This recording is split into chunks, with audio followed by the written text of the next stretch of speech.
चाणक्य हिंदुस्तान के इतिहास के एक ऐसे इंसान जिनको 1000 से भी ज़्यादा सब्जेक्ट्स का नॉलेज था। Philosophy, warfare, public administration, crime, yoga, law, Ayurveda, इन सारी चीज़ों के बारे में चाणक्य ने पूरी दुनिया को नॉलेज दिया है। और चाणक्य नीति के बारे में तो आपको पता ही होगा, कैसे चाणक्य ने अपनी आइडियोलॉजीज के थ्रू मौर्यन एम्पायर को कहाँ से कहाँ पहुँचा दिया। पर ये जो चाणक्य नीति है, क्या उसको हम रियल लाइफ में अप्लाई कर सकते हैं? क्या उससे हमारी प्रैक्टिकल लाइफ के प्रॉब्लम सॉल्व हो सकते हैं? वेल गाइज, आज की इस वीडियो में हम 5 चाणक्य नीति का प्रैक्टिकल एप्लीकेशन देखने वाले हैं आज के मॉडर्न डे लाइफ में। ऑल्सो वीडियो के एंड में मैं एक बोनस पॉइंट भी बताने वाला हूँ चाणक्य नीति के बारे में, तो make sure that you watch the video till the end.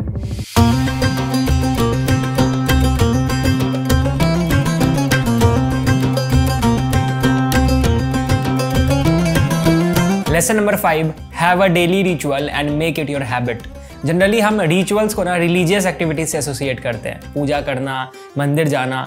Rituals तो ये ज़रूर है, पर चाणक्य का ये कहना था कि जो आप डेली एक्टिविटीज़ करते हो, जैसे सुबह उठना, सुबह उठ के ब्रश करना, काम पर जाना, टाइम पर खाना खाना, ये भी डेली रिचुअल्स का ही पार्ट है। चाणक्य ने डेली रूटीन का आविष्कार किया। एक राजा हो या फिर उसकी प्रजा, सभी लोगों को एक डेली हैबिट फॉलो करनी चाहिए। इसे और इलैबोरेट करते हुए उन्होंने कहा है, coat, After going around a cow with her calf and a bull, he should proceed to the assembly hall. इसका मतलब यह है कि एक राजा को अपनी राजगद्दी पर बैठकर राज करने से पहले किसी गाय या किसी बैल को जाकर देखना चाहिए। अगर मैं इसको आसान शब्दों में बताऊं तो बेसिकली चाणक्य ये कहना चाहते हैं कि हर रोज सुबह जब आप उठते हो तो पहली चीज़ जो आपको करना चाहिए वो है नेचर से कनेक्शन बनाना चाहिए। आप अपने पूरे दिन का काम शुरू करने से पहले नेचर में जाओ, प्राणायाम करो, योगा करो, नेचर से घुलो मिलो, एंड तब जाके आपके पूरे दिन का माइंडसेट चेंज हो जाएगा। एक अजीब सी पॉजिटिविटी मिलेगी जिसके कारण आपको काम करने में भी मजा आएगा। वेल, प्रैक्टिकली अगर हम देखा जाए तो एक बहुत ही फेमस थॉट है, द 5 AM क्लब को ज्वाइन कर लो। मतलब सुबह जल्दी उठो, कुछ टाइम असाइन कर दो कि मैं सुबह उठ के सबसे पहले 15 मिनट से बुक पढ़ूंगा, 15 मिनट एक्सरसाइज करूंगा, 15 मिनट में भी वॉक पे जाऊंगा या फिर नेचर में बैठ के योगा करूंगा। इससे एक बहुत ही ज़्यादा पॉजिटिविटी आती है एंड हाँ, जिंदगी आसान हो जाती है। Lesson number 4, your swadharma.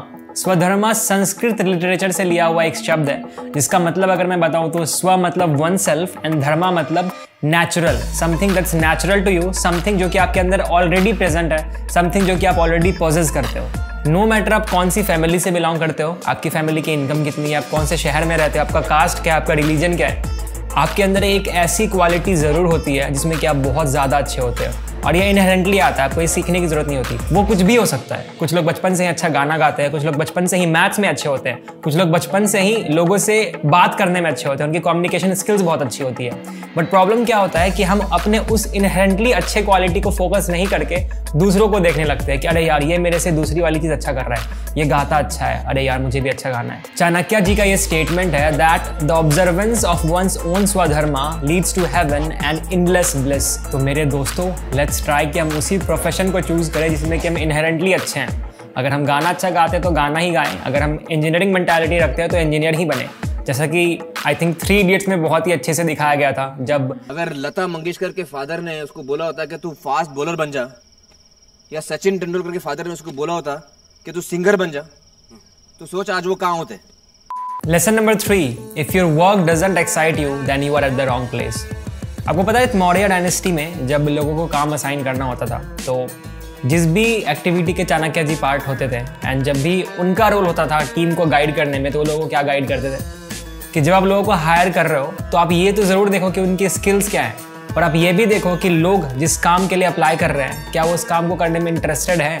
उनसे ऐसे क्वेश्चंस पूछे जाते थे जिनसे ये पता लग सके कि वो बंदा उस काम को करने के लिए कितना इच्छुक है, और अगर नहीं है तो उनका हायर नहीं करते थे। अब आप मेरे सवाल का जवाब दो, जब आप सुबह उठते हो मंडे को या ट्यूसडे, वेडनेसडे, फ्राइडे किसी भी दिन, तो आपके मन में क्या आता है? आपके मन में आता है कि आप अपने काम पे जाओ, आपको आलस फील होता है, या फिर आपको लगता है कि यार आज तो काम जाके फाड़ के चीर के रख दूंगा? अगर तो आपको दूसरी वाली फीलिंग आती है कि यार आज मैं ऑफिस में बहुत अच्छे से काम करूंगा, मज़ा आएगा काम करने में, हैप्पीनेस फील होता है अपने ऑफिस के कलीग से मिलके, तो फिर तो ठीक है, सब कुछ ऑन पॉइंट है। बट अगर आपको ज़रा सा ऐसा लगता है कि अरे यार फिर से मंडे आ गया यार, नहीं यार मतलब चलो जाते हैं ऑफिस, ऐसे आप मर के जाते हो, तो फिर शायद आपको अपने काम को चेंज करने की ज़रूरत है।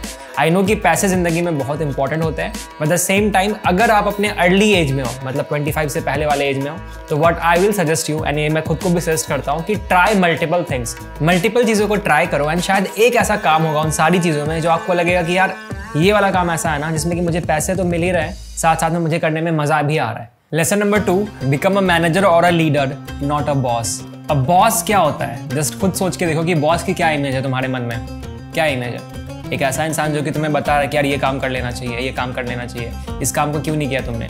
और अगर मैं लीडर या मैनेजर की बात करूँ तो बहुत अच्छा एग्जाम्पल है हमारा इंडियन क्रिकेट टीम। मैं धोनी जी का एग्जाम्पल लेता हूँ। महेंद्र सिंह धोनी को देखो, पूरी टीम को वो बताते हैं कि उनको कैसे फंक्शन करना चाहिए, कैसे बॉल डालना चाहिए, फील्डिंग कहाँ पे होनी चाहिए, किस तरीके से बैटिंग का ऑर्डर होना चाहिए।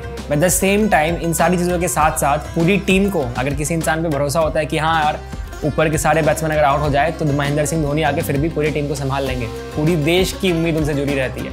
एक लीडर, एक मैनेजर ऐसा ही होता है कि पूरी टीम को उन पर भरोसा होता है कि हाँ यार कोई बात नहीं, ये बंदा अपने आप को संभाल लेगा, ये बंदा हमारी टीम को संभाल लेगा। तो गाइज इन जनरल भी लाइफ में if you are working with a lot of people, what the goal should be, what our goal should be is that we become a manager or a leader, not a boss. Dictatorship यहाँ नहीं फैलानी है, ठीक है? यहाँ पे मिल बांट के रहना है, सबको अच्छा फील कराना है, एंड तब जाके ही आपका काम एक्चुअल में अच्छा बनेगा एंड आपकी कंपनी ग्रो करेगी। अब किसी भी लीडर के ट्रेड्स क्या होते हैं? मैं 5 ट्रेड्स के बारे में बताता हूँ। वैसे तो बहुत सारे ट्रेड्स हैं।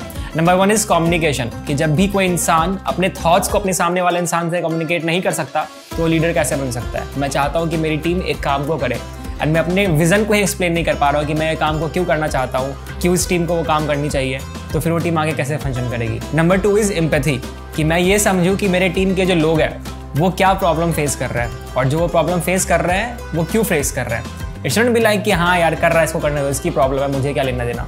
इट शुड बी लाइक कि मैं उनसे बात करके उस प्रॉब्लम को समझने की कोशिश करूं एंड मैं अपने आप को उनके शूज़ में रख के ये जानने की कोशिश करूं कि मैं उन प्रॉब्लम को कैसे ठीक कर सकता हूं एंड क्या कर सकता हूं जिससे कि वो प्रॉब्लम फेस ना करें। Number 3 is decisive. आपको डिसाइसिव होना पड़ेगा अगर आप लीडर हो तो। मतलब in the end of the day decision आपको लेना है।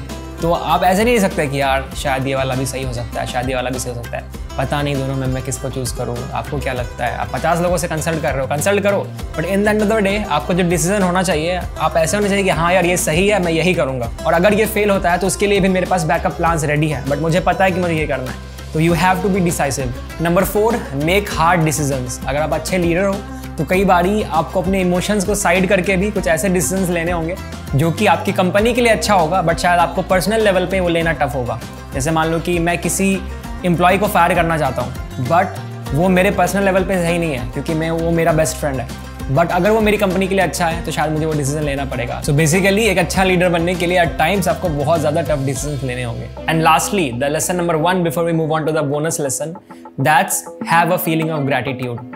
आज के डेट में अक्सर ऐसा होता है ना कि इंसान जो है हमेशा कंप्लेन करते रहते हैं कि यार मैं वो करना चाहता था मैं वो नहीं कर पाया, मुझे ये अचीव करना था मैं वो नहीं कर पाया, एंड ये देखना ही भूल जाता है कि उन्होंने ज़िंदगी में आज तक क्या क्या किया है।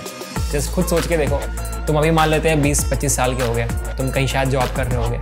अपने पास्ट को देखो यार, तुमने पूरी कॉलेज लाइफ खत्म की है, तुमने पूरी स्कूलिंग लाइफ खत्म की है। सोचो उस बच्चे के बारे में जो भी 10th के एग्जाम का प्रिपरेशन कर रहा है, क्या लग रहा होगा उसको कि यार 10th का एग्जाम में पास होगा या फेल होगा, पास होगा या फेल होगा।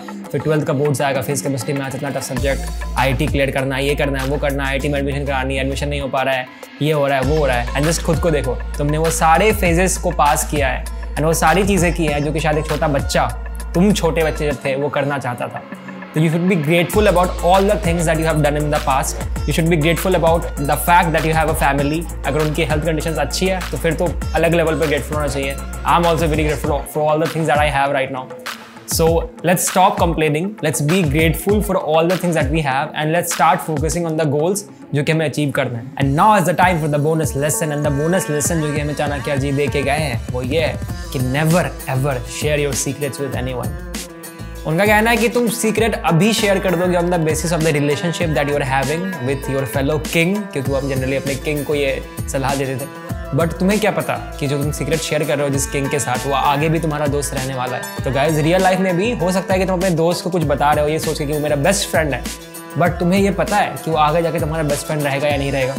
हो सकता है कि वो तुम्हारा बहुत बड़ा दुश्मन हो जाए। तो अनलेस अनटिल कि तुम बहुत ज़्यादा अलग लेवल श्योर हो कि जन्मों जन्मांतर का रिश्ता है तुम दोनों का, तो कोई भी सीक्रेट्स मत शेयर करो। एंड आज के ज़माने में जब डेटा लीक ऐसे होता है, फेसबुक का, व्हाट्सएप का, पता नहीं, अब तो मतलब टीवी पे व्हाट्सएप के चैट्स दिखा देते हैं। सुशांत सिंह राजपूत वाले केस में तो पता नहीं क्या ही चल रहा था, इसने उसको ये मांगा, उसने उससे ये मांगा।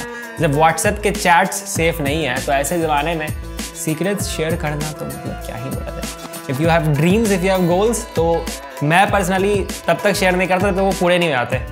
जब पूरे हो जाए ना वो, तब दिखाओ कि yo bro I did that bro, this got me smiling like that. But जब तक वो पूरे नहीं हो रहे तो there is no point sharing your secrets, your dreams, क्योंकि लोग फिर बोलेंगे दिखावा कर रहा है, या फिर लोग तुम्हें पीछे से छुरा भोंक के भाग जाएंगे। ओके गाइस, तो ये थे 5 ऐसी चीज़ें, 5 ऐसे लेसन्स जो कि हम चाणक्य जी की नीतियों से ले सकते हैं, अपने प्रैक्टिकल लाइफ में अप्लाई करके अपनी ज़िंदगी को और भी बेहतर बना सकते हैं। लेट मी नो कि तुम्हें ये वीडियो कैसी लगी। अगर तुम्हें ये वीडियो अच्छी लगी तो हम ऐसे ही और वीडियोज़ लाएंगे। तुम हमें ये भी बताओ कि किस टाइप की वीडियो जनरली तुम्हें हमारे चैनल पर पसंद आती है। जैसे ये वाली वीडियो भी एक्सपेरिमेंट थी, हमने ऐसी वीडियो कभी नहीं बनाई पहले। तो अगर जो आपको ये वीडियो अच्छी लगी तो ये ज़रूर बताना कि इन 5 पॉइंट्स में से और बोनस पॉइंट मिला के वो कौन सा पॉइंट था जो कि तुम्हें सबसे अच्छा लगा एंड जिसको तुम आज से ही अपनी ज़िंदगी में अप्लाई करने वाले हो। Thank you so much for watching the channel, guys. See you soon in the next video. Hit subscribe and let us help in making your brain bigger.